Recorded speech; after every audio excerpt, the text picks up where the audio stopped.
Hi guys and girls, I'm Obsidian Ant and welcome back to Star Citizen. Now there's been plans for a long time to introduce a player status system into the game. Status system basically being condition stats for the players such as hunger and temperature.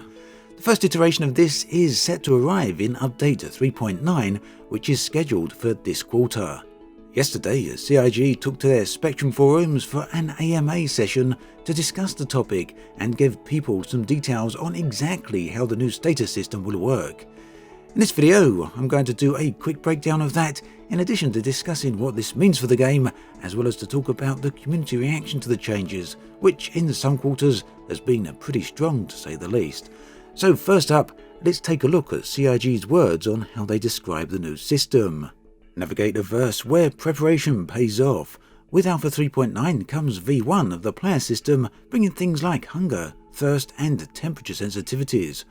Although Star Citizen's not a survival game at base, we believe the environment you are heading into should affect your decisions and directly influence how you'll prepare for your trip.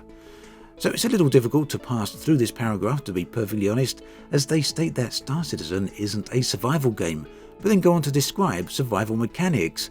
It's possible that they simply mean that they don't consider Star Citizen to be in the survival game genre, even though they are implementing a form of survival mechanics.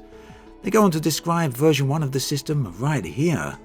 The player status tracks the various well-being attributes of the character, including health, stamina and oxygen levels. This system is expanded to include thirst, hunger and temperature.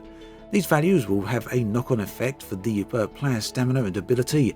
AI behaviors will use this system to make intelligent decisions based on their own condition or the condition of others. So then, what happens when players don't eat or drink enough? Here's an answer. This is what currently happens. So as you begin to suffer from a particular status, i.e. hypothermia or dehydration, you will start to suffer very small negative effects, so increased stamina costs, slightly blurry vision, etc. This will then get progressively worse if you do not address it. In terms of how often you should be eating and drinking, the idea behind it was to make it long enough so that it was not intrusive to the gameplay, but short enough that at least you had to eat drink once per play session, i.e. several hours. If we made it too long, it would kind of devalue the purpose of having it at all. Also, we haven't locked down the actual specifics right now as we're in the midst of testing, but it will be several real-life hours before you die from starvation. So to me, this is an odd decision for a game that is not a survival game at base. There is of course the argument that if hunger doesn't have a serious negative effect, then there's no point having it in the game at all. However, I noticed some from the community felt that blurry vision and other such negative effects are more than enough to account for this.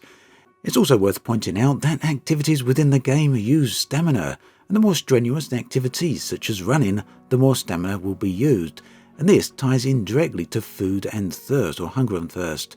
The higher the rate of stamina usage, the faster your hunger and thirst rate will drop. On a personal note, I kind of am at odds with this type of thing. I'm not a big fan of having to eat every few hours, especially when it's not clear how much time passes in-game versus how much time passes in the real world. For example, for someone to have to die from not eating in the game, then a good number of days would have to have passed, maybe even weeks.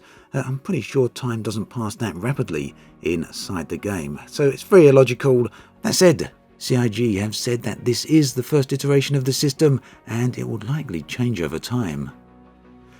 Now, food and consumables, by the way, will be able to be stored in the player's inventory, their personal inventory that is, as physical storage for those things on ships is something that will arrive at a later date.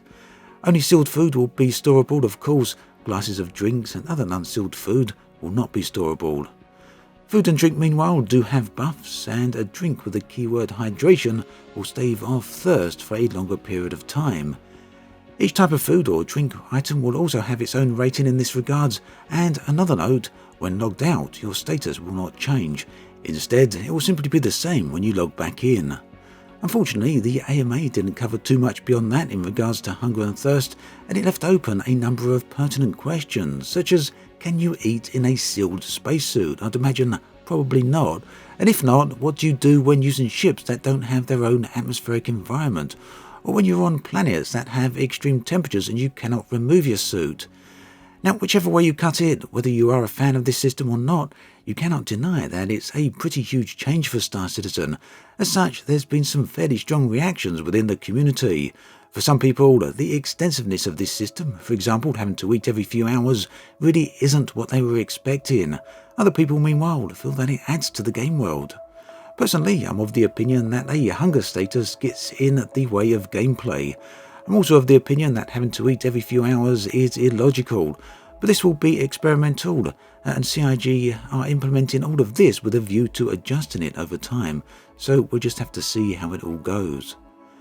For me, the more interesting gameplay comes with temperature. With the introduction of cold worlds and moons of microtech, temperature is a huge deal, and players will very quickly freeze in these environments if they're not prepared. Being prepared essentially means having the correct equipment. A thin regular spacesuit or just normal clothes then are just not going to cut it when you are multiple tens of degrees below freezing temperatures. The same will also be true for extremely hot planets. As such, specialist armor is available for extremely cold and extremely hot environments. Armor and clothes all have a rating, with some being better than others in terms of protection. Meanwhile, space itself isn't necessarily freezing cold, and you'll be able to still be fine in a regular spacesuit. However, this will be dependent on the area of space you find yourself in. One developer pointed out that if you're in a gas cloud in space, for example, you may find that you are in an extremely cold location. Now, how this all works and how it affects a player is actually a pretty interesting system. In effect, different parts of the player's body are affected differently. The core of the body, the torso, being the most vital to keep warm, limbs slightly less so.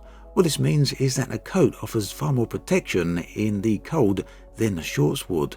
Perfectly sensible and perfectly logical then. Overall, it seems to me that the temperature system is very logical and will no doubt add to the gameplay. Meanwhile, the hunger and thirst system is certainly somewhat less logical, and whether the hunger system will ultimately add to the gameplay or hinder it, we will just have to wait and see. So that then pretty much brings us to the end of this video. As always, thanks for watching, and I'll catch you guys and girls next time.